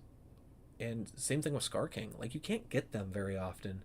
You get them both open, inspected, used, displayed for the same price as their retail price now in Japan. And to get new ones, unopened ones, Shimo's like almost 30,000 yen now, instead of being 24, 25 at retail, 23 I think. And Scar is like sitting in that 15,000 to 16,000 range for brand new. I always watch Japanese figures reviews just to get an idea of what the figure look like, how it articulates. Yeah, that's normally what I do. And I was having a fun discussion with a friend of mine where he's like, he doesn't like to do that because he doesn't want to have any pre-hand bias, which is absolutely understandable, and I get that. I like to do it because I like to know what I'm getting into. So like when we get Hipporito here and unbox it, Hipporito, the right foot on every review I saw, if you articulate it a little bit wrong the two-way, it pops off. It seems to be a common issue, and then half of the reviews I saw, the tail seemed pretty loose in the back. Some of the other ones, it wasn't too bad, but half 50-50, it seems like it's probably going to be a loose thing. It doesn't bother me, but it is something I can know. I do it also for unboxings, so I don't just pull it out and then break it. So I don't just pull it out, end up breaking it because there's something. Mechagodzilla 2021 Monster Arts, I think, is probably the best example. I had to watch reviews because I had to see how delicate those pistons were before the US release. I had to, because I didn't want to break mine, but I also wanted to see what the chances of it being broke before it even got to me, when it got shipped to me, what the chances of that were, because that goes into the review. Because if I get a broken product and 50 other people received a broken product, like, that's a problem, but I want to know that beforehand.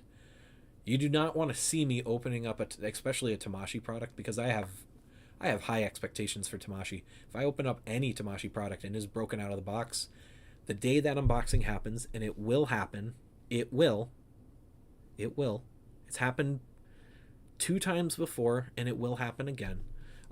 It will probably not be a good day. I will probably be very angry. The ribbing or jokes to me come across as crass and just not needed. Not everyone is on the joke, and that, Alex, I completely agree with that. And that's where that situation and situations very like that really get out of hand, where it's like, yes, I understand that some people in the community, that's their regular, that's what their go-to, but not everyone wants that. They just want to have an honest discussion about the figure, and they could have just left it as, we don't like the way it looks, and that's it. Boom. And that's okay. You like the way it looks, and that's all that matters with it. And I've been seeing a little less of it recently, so I don't, in that regard, especially with that figure and that situation. So I don't know if maybe something on the other end, maybe a self-realization that maybe we took it too far. I hope that's the case. I would hope maybe they apologized as well, Alex. I don't know if they did or not, or if but I do agree that situation wasn't really cool. Not at all. Which, to be fair, I do wish I would have commented on it. And so that's my fault, and I apologize, because that's the other thing, is when we see these things, it is hard to respond, because uncomfortable situations normally do bring out that negativity, that defensive side, and it's really hard to respond, especially if you're an outlier. But we got to stick up for each other as well. All of us do. So, and that's one thing, especially in this community, especially like in Facebook groups and on Instagram, I'm really, really trying hard this year to speak up, because if I see things like that, whether it's to me or to other people, even if it's something that I don't necessarily agree with, I want to make sure that I speak up more, because people having opinions is a-okay, and people shouldn't be made to feel uncomfortable just because they have a different opinion, and that's something I want to improve on myself. Japanese reviews are pleasant to watch. Yes, they are. They're wonderful. I can't wait to get Hipporito and Anguirus. I've been waiting for those Japanese reviews. Dude, I thought Anguirus was coming out next week, so I'm pleasantly surprised that Hipporito and Anguirus dropped this past Thursday night / Friday night. Friday and Saturday for Japan, respectively. Alex, Anguirus looks perfect.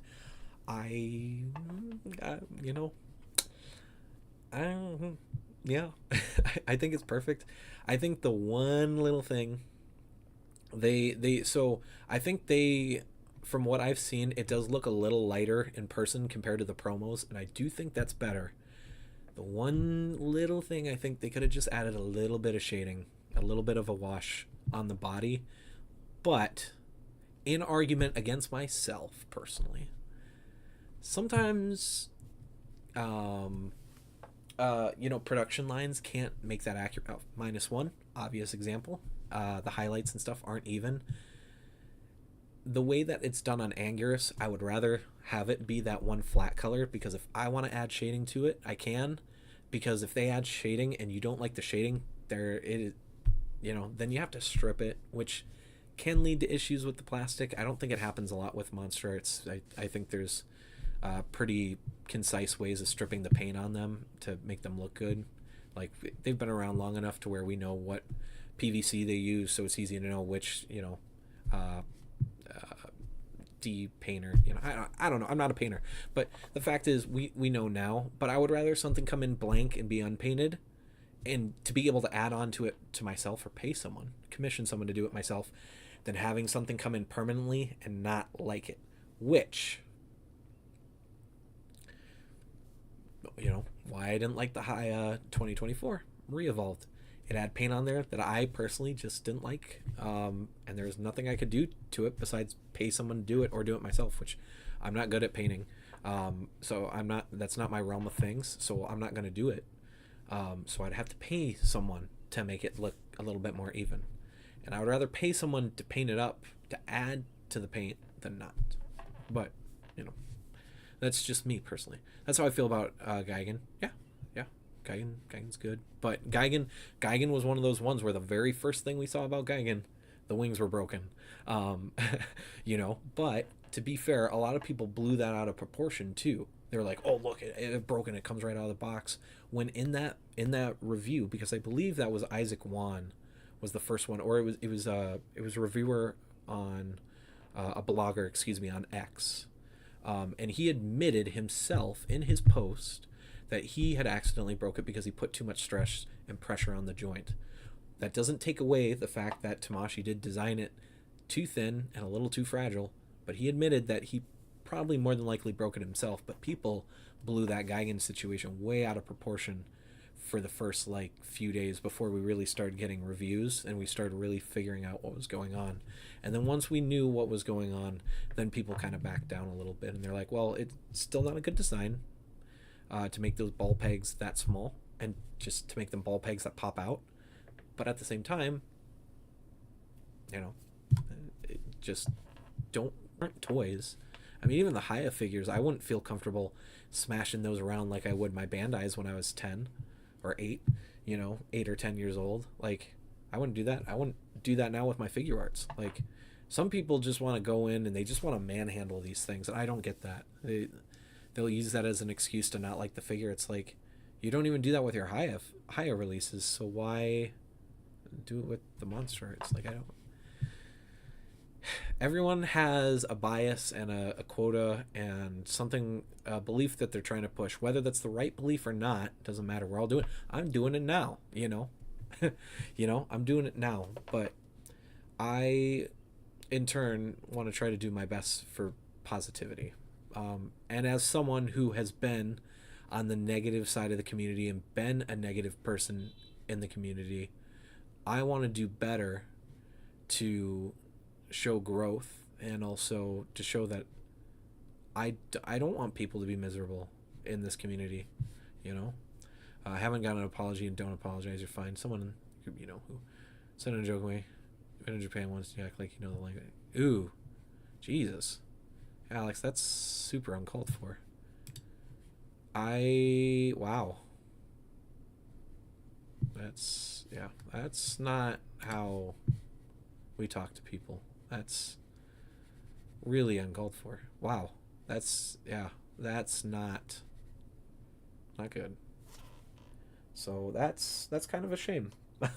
That's kind of a shame to know that. I didn't see that quote, so that's a little disappointing.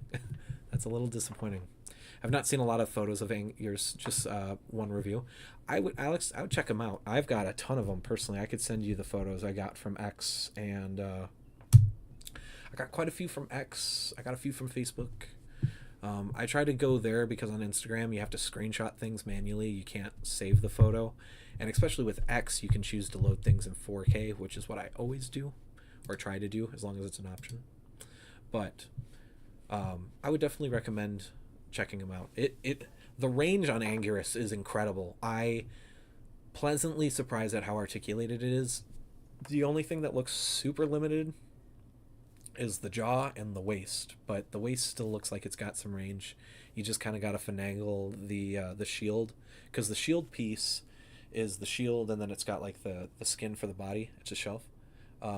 It's a sleeve, and it looks like you kind of have to move it around to get the range. But the hips look like they got the Scar King engineering, and the Scar King engineering on the hips are incredible. They basically are limitless.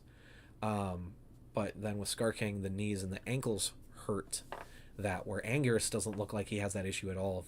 Both sets of legs look way just crazy range. The tail looks like it's pretty damn good as well. Like I said, the only thing that looks like is, well, it doesn't look like it is limited is the jaw. The jaw can't open very wide.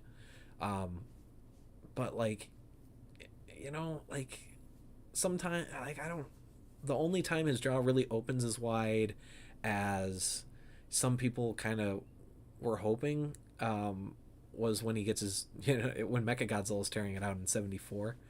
So, it's not really a defense. It's not really a good reason, but it's kind of like, well, kind of one of those things. I'm a guy where I would rather have the mouths open extremely wide, because I like that stylization. As long as it looks good, which most of the time it suffers from that, but I do like doing it. Like Final Wars Goji and Kiryu Goji were the best examples, where the mouths can basically go flat down. You can make a right angle with the mouth angle, and it does look weird, but there's some shots like when they're looking up, you can get that really extreme exaggeration of the pose, and then it looks really good at like a low angle. When you use your angles and your properties and all that, rule of thirds, all the photography terms that I don't really use. I try to talk photography with like really like robust photographers. It's same thing with guitar playing and vocals, like when talking about music and bands and stuff. Like, I don't know all the nitty gritty terms. I just, if I can do it, I'll do it, and if I can't, I can't. With guitars, it's like, I don't know the name of it. Oh, OBS, why? There we go. Okay, I think we're back. Are we back? Okay, I think we're back. Okay, we're good. Okay, we're good. That's been happening a little bit more. OBS has been a little funky. I need to see if it has an update that I didn't do. Don't mind sharing? Yeah, I'll share, Alex. Yeah. KD, I've seen some really great photos of Anguirus and fun poses. Yeah, dude, there's a lot of people that are doing, has like a ton of range and like personality. People are doing almost the exact same poses with the Monster Arts Anguirus, and it's like, whew, whew, that's good. That's good, dude. Uh-oh. Losing frame. We're back. Are we back? Same poses with the Monster Arts Anguirus, and it's like, whew, whew, that's good. That's good, dude. Uh-oh. Oh, okay, we're back. OBS keeps being weird, so that's my sign. I'm probably going to have to wrap this up pretty quickly, because I don't want to keep pushing out a live stream that keeps dropping frames. I must have like an update with OBS that I haven't done yet, but I want to make sure I read these last few comments and kind of finish my thoughts here, because this ended up being a lot longer than I thought. I didn't expect my body to hold out an hour and a half. I'm kind of impressed with myself. I was worried about the carapace and how that would be engineered with Anguirus, but I'm super blown away by the range of movement. Also A+ for non-wonky eyes. That, honestly, that's my biggest takeaway from Anguirus, is the fact that the eyes, ooh, okay, we're going to be, got an update, we're going to be having some buffering. Okay, yeah, so we're going to end stream here soon, because YouTube and OBS are being goofy. And I, if you guys can't hear me or it looks goofy, I don't want to push it. I mean, the playback seems good, but yeah, the fact that Anguirus's eyes are really good. I haven't seen any of them where they're even like slightly misaligned. Like they all seem really in place so far. Obviously, we still got a few more days. We got more Japanese reviewers to get out. Speaking of Anguirus, I got to check Mandarake real quick to see if they have any in stock yet. Because your streams are breaking a lot. Yeah. They've been doing that. I think I gotta go onto my PC and they've been doing. I gotta probably delete some old videos or delete the files of the old videos. I got a lot of space on my PC, but having a ton of 4K footage on here, not really good for it. So I probably just got to do some clean. Well, I know one of the reasons why it's messed up. It's because I got a bunch of photos on my desktop for Shallot and Giblet. So it won't fix this stream, but it will the next stream hopefully. But I I feel like I might come off. I don't know. I'm gonna. I think my point is out enough. I don't want to continue. Like I said, I feel like I was able to really bring back the positivity vibes on what we can do. I think something I implore to everyone, to try. For the most part, I am 100%. I'm going to try to continue to be a betterment for the community that I'm a part of. I want the Godzilla community to be a fun place to collect. I don't want to see people bullied. I don't want to see people being uncomfortable, or they can't post that they like something, or if they don't like something, as long as it's done respectfully, and then being harassed one way or the other on it, on the opposite side of the feelings. We all should be able to like things and dislike things, but at the same time, at the same time, I'm not going to sit here and I'm not going to try to get too, with live streams and stuff, I'm not going to try to get too opinionated on things that I really don't plan on buying. It's why, even though there's been a ton of X Plus announcements, I'm not talking about X Plus too much in streams. I'm not planning on getting on things, so I'm not going to use too much of my time and energy on focus on that. I would rather focus on the Tamashii products that I am going to buy, just for me personally. That way I'm able to give you guys more genuine thoughts and opinions on those figures, because I really do like to think about my figures before I get them. Especially with figures like Shimo and Scar King, where they've been out for months, so I have time out of hand and in hand to really think about what I thought about those figures, which made the recording process for those two such a pain in the ass. There are so many takes on those reviews. You guys will never know how much restarting I do with these reviews. When I throw a review into DaVinci, normally it's like 30-40 files, depending on what it is. If there's a lot of files, like accessories, there's normally closer to 40. But when there's not, it's closer to 20, 30. But when you look at all the outtakes and all the misses and the oopsies, there's normally like 60 to 80. I really critical in particular with my videos, which is funny because I still think there is a lot of work I could do on my videos to get my points across in the way that I talk and the things that I say. So I guess I wanted to leave this stream with a few notes.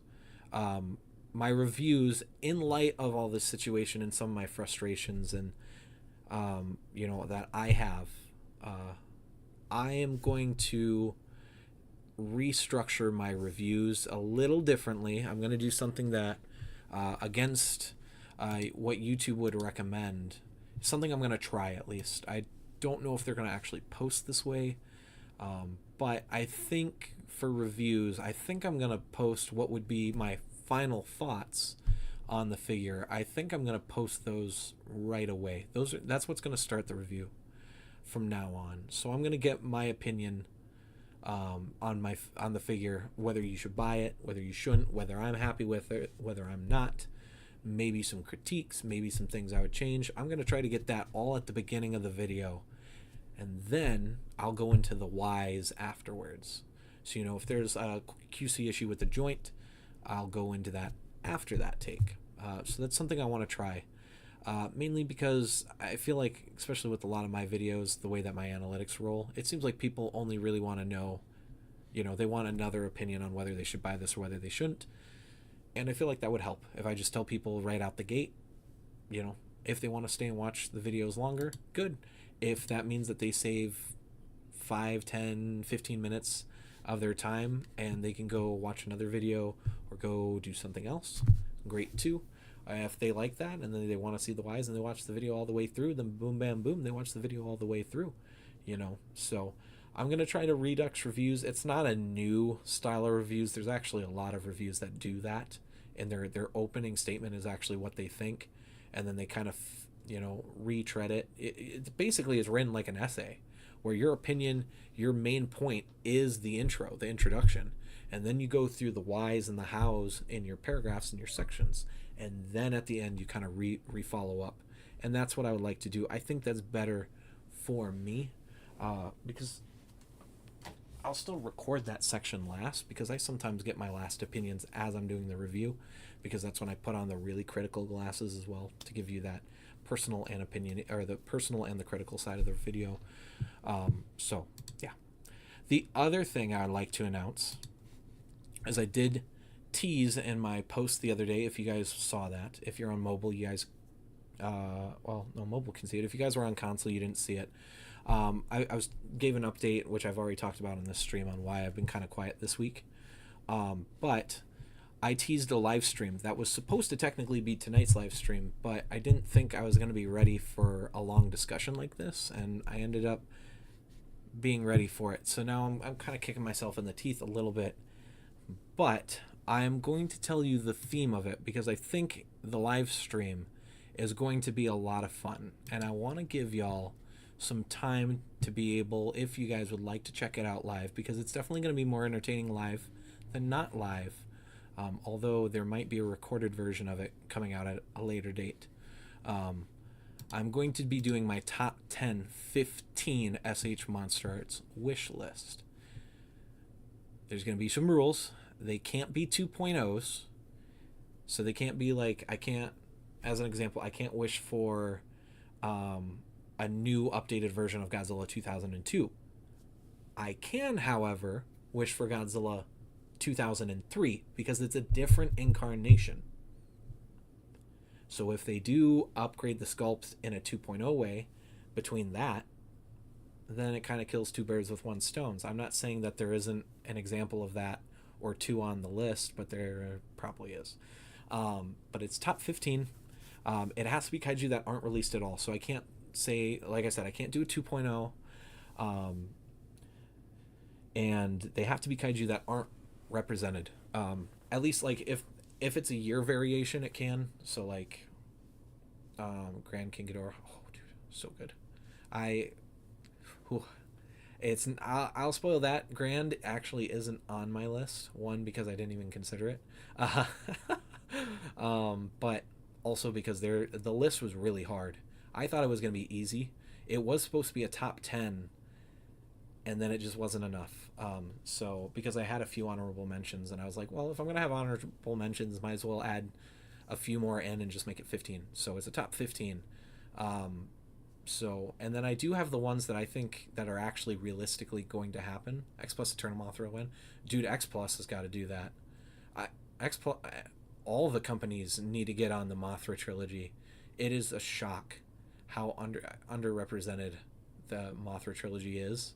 And I'm glad Battle Line did it, because it gave me some hope that maybe Toho's considering about maybe, checking out some interest for those kaiju, because that would be cool.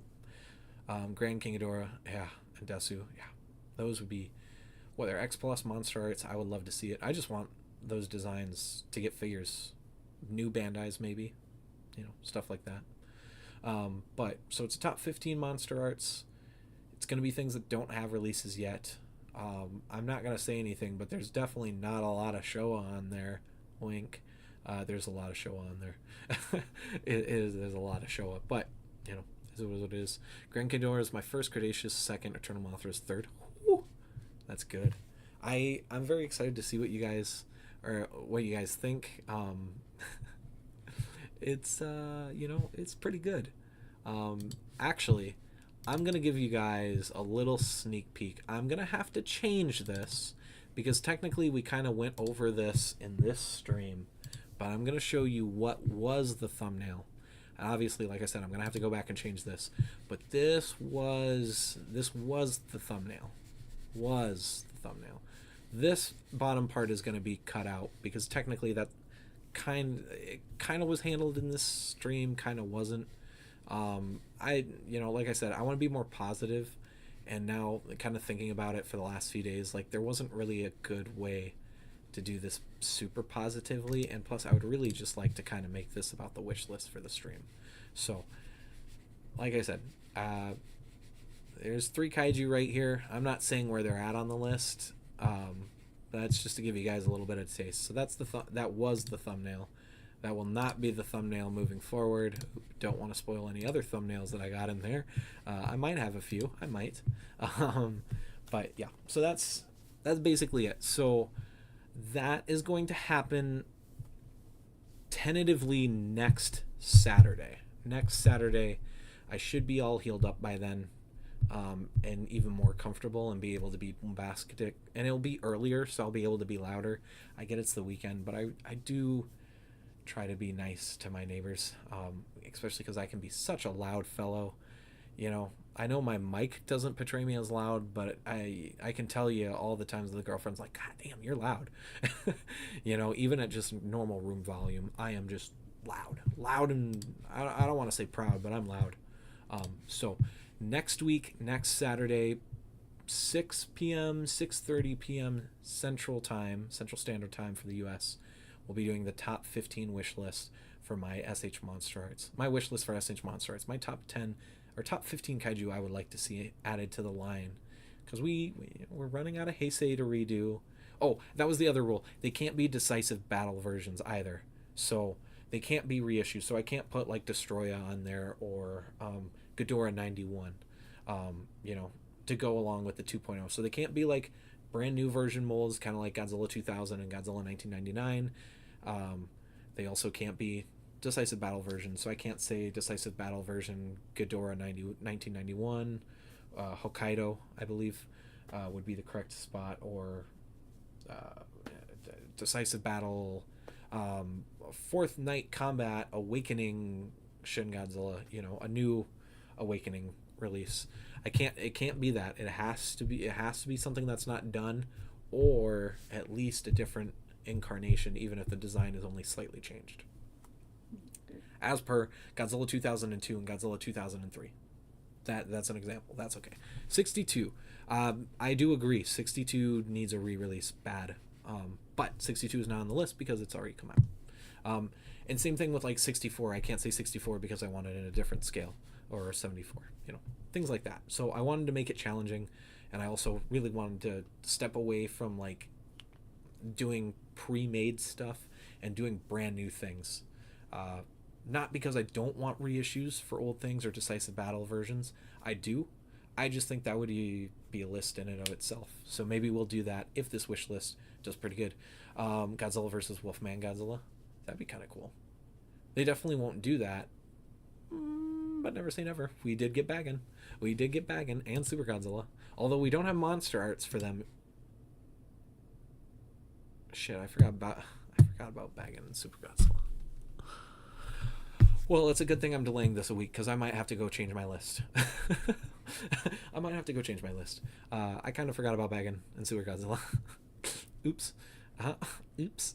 So yeah, you know, maybe it might be a top 20. I don't know. We'll see. I don't know. Anyways, I need to go. I need to use the bathroom really bad. And my jaw is actually starting to hurt now. So it means I've been talking too much, and it's almost time for my medicine. So it's a win-win all around. 2-hour stream. Gosh, damn. All right. And Grand King Ghidorah. Yeah, I might have to add Grand King Ghidorah too. We'll see. But that is all for me, everyone. I wanted to say thank you all for hanging out, listening tonight. Anyone who's watching this after it's been done, rewatching, or not rewatching, but watching it after the stream is over, thank you guys for taking time. Thank you, everyone, for commenting and hanging out. Sharktopus, Alex, KD.